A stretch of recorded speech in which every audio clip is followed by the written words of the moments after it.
In the middleweight division at UFC 292, you got the return of Chris Weidman. We've been waiting for what seems like 3 years, maybe 2 years. He comes in at 15-6, takes on Brad Tavares, a tough fighter. Comes in at 19-9. Weidman, 1 inch taller. He's now 39 years old. Tavares, 35. Weidman has a 4 inch reach advantage. They both fight right-handed.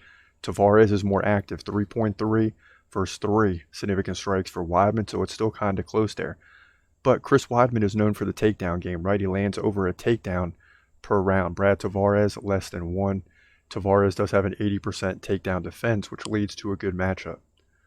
Chris Weidman got TKO'd against Uriah Hall due to the injury, and that was back in April of 2021. So yes, it's been well over 2 years, nearly 2.5 years, waiting on the recovery. Before that, he beat Amari Akhmadov by decision. I think everything before that is kind of meaningless.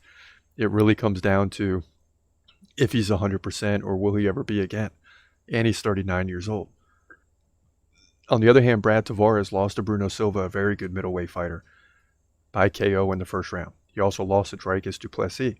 He went to a decision in that one, got outstruck 113-82. Before that, he also beat Amari Akhmadov by split decision, Antonio Carlos Jr. by decision. And I'll tell you what, this is going to be a very interesting fight to watch because everybody, and I mean everybody, unless you're just a huge Brad Tavares fan, is going to be rooting for Chris Weidman. He's probably going to get a huge standing ovation in Boston, right? This is American on American, but you might as well consider Brad Tavares from another country because Chris Weidman will be the American in this fight. People love a good recovery type story, a guy that, injured his leg, spent time recovering. He's back. He's 39 years old. The odds are stacked against him.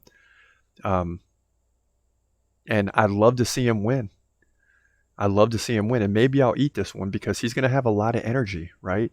He's going to come in this thing with a lot of energy. But the thing is until you get into the fight, you can't prepare coming off an injury. I've been injured when I play football. You come back in your very first game, you could have worked out and went 100% full speed, whatever. But until you get in there for at least a full round, you're going to be cautious. You're going to be weary of stepping on it. You're going to be weary of kicking with it. All these things are going to be in your head, and everything you do is like for the first time.